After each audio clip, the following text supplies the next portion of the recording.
Hello हजुर नमस्ते। आज म मेरो सजिलो तरिकाले गाजरको बर्फी बनाउन जाँदैछु। मैले गाजरलाई राम्रोसँग धोएर यसरी टुक्रा टुक्री काटेँ र यसलाई मिक्सचर जारमा हालेर म पिस्न जाँदैछु। यसरी पेस्ट बनाएँ त्यसको र मैले एउटा बाउलमा राखेँ। गाजरको पेस्ट यति र अब यसमा मैले यो सुगर मैले घरमै सुगर पाउडर बनाएको र यो सुगर पाउडर त्यसपछि यसमा चाहिने सामग्रीहरू म भन्दैछु। यो कर्नफ्लोर, त्यसपछि यो फ्रुट कलर, यो अप्सनल हो, कसैले हाल्न पनि सक्नुहुन्छ, कसैले नराख्न पनि सक्नुहुन्छ। यसलाई यो अप्सनल हो, आफ्नो इच्छा। र यस्तो frying pan, non sticky frying प्यानमा म यो ढालिदिएँ यसमा। त्यसपछि यसमा म यो सुगर पाउडर 3 चम्चा सुगर पाउडर एड गर्न जाँदैछु। भरिभरि चम्चा 3 चम्चा, मिठास पनि ल्याउनु पर्यो यसले। 3 चम्चा सुगर पाउडर यसरी भर्ती 3 चम्चा। त्यसपछि म कर्नफ्लोर 2 चम्चा कर्नफ्लोर यसमा एड गर्दैछु। यसले थिकनेस बढाउँछ, बर्फीलाई नरम राम्रो बनाउँछ। 2 चम्चा कर्नफ्लोर र यसमा अलिकति फ्रुट कलर सकिन लागेको रहेछ, झर्छ कि झर्दैन। अलिकति झरिदिए चाहिँ हुन्थ्यो। अलिकति बस यति भइहाल्यो। यसले कलर ल्याउँछ, फ्रुट कलर हालेँ मैले यति। अब यस पछाडि यो घिउ चाहिँ भरे एड गर्दा हुन्छ, जब छड्किन लाग्छ तब एड गर्दा हुन्छ। यसरी छड्किन थाल्यो। अब मैले यो पकाउन लागेँ र यसमा हामी अलिकति घिउ एड गरौँ। यति आधा चम्चा घिउ एड गर्दा हुन्छ।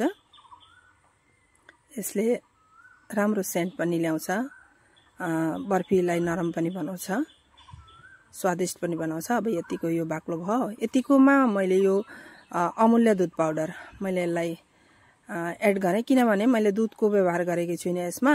र यो दुध पाउडरले साह्रै नै स्वाद ल्याउँछ, स्वादिष्ट बनाउँछ यो बर्फीलाई। र यो अमूल्य पाउडर हाले पछाडि चाहिँ हामीले धेरै चलाउनु पर्छ, किनभने दाना दानी रहने सम्भावना हुन्छ। र राम्रोसँग चलाइदिनुहोस्, यसलाई घोटी चलाइदिनुहोस्। यस पछाडि यतिको बाक्लो भइसके पछाडि, यतिको सुकिसके पछाडि यसलाई चाहिँ नन स्टिकी तावामा बनाउनु राम्रो हो, किनभने यो तल टाँसिँदैन धेरै गरी। अरू कराईमा पनि धेरै टाँसिन्छ। अब यसलाई मैले घिउ दलेको एउटा थालमा यसरी राखेँ। सामग्री थोरै हुनाले गर्दा साह्रै नै थोर जस्तो भयो, त्यही पनि केही छैन। यसरी राखेर यसलाई म एकछिनको लागि फ्रिजमा राखिदिन्छु। र यी फ्रिजबाट मैले निकालेँ, सेट भइसक्यो। अब म यसलाई काटेर हेर्नु पर्यो कतिको भयो। काटेर हेर्छु यसलाई म चाकुले यसरी काट्दा।